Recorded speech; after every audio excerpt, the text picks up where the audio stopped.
Remember, this module has been all about family and society, how it affects the development of the individual. So we have to finish up by looking at the process of death and dying, and what are some of the things that people go through who are going through the process themselves, and what about the people who are observing in terms of family. Well, let's learn some terms here and some choices. End-of-life choices. What are some of the choices people can be given as life draws to a close? One choice is to die at home, in a familiar place with familiar people. For some, it means dying in a hospital, surrounded by medical care and medical technology. And that brings in this notion of letting the medical people, the medical community know what your desires are at end of life. And so they have these things called advanced care directives that hopefully you fill out long before your time of dying so that you can give proper consideration.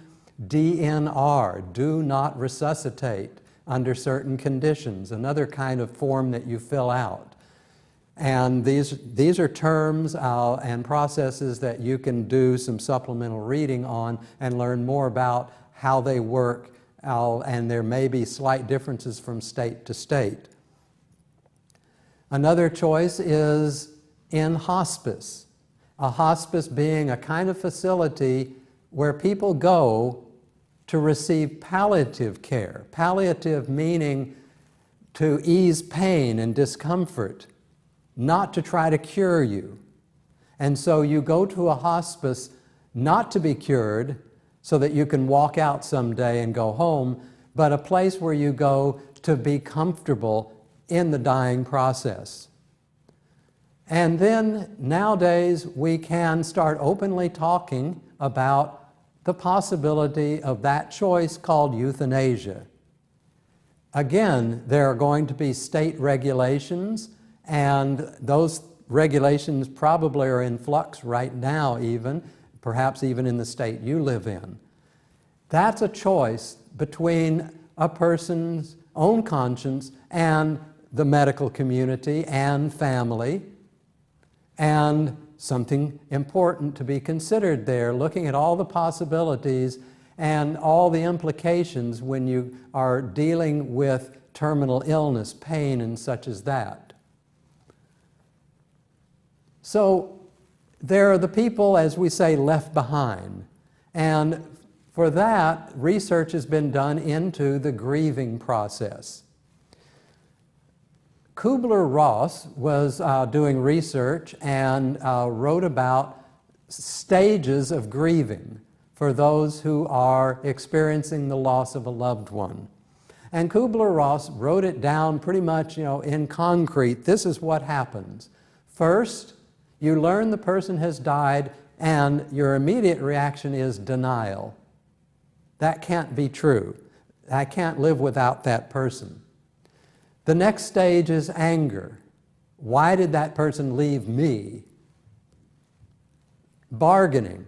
Well, if I could just do something and reverse this, if I could have done something. Depression. I give up. I realize this person is gone, and I feel so sad about it. And then finally, acceptance. I can only be depressed so long, and then I realize life goes on. I need to accept this fact that this person is no longer with me, and I need to move forward. So these are the stages, and in this order. And many a person studying for tests have memorized that order. However, there is criticism about that. People say, well, it isn't always such a rigid order. Not everyone goes through those stages in exactly that order and in exactly the same kinds of intensity.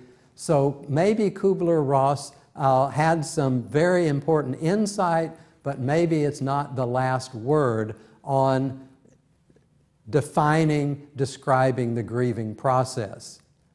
You might check your own experience in that, or the experience of others that you know. Check and see what other new research has been done in supplemental readings. Anyway, that does conclude this module, so you'll want to review videos, pausing in important places and taking notes, and get ready for a quiz.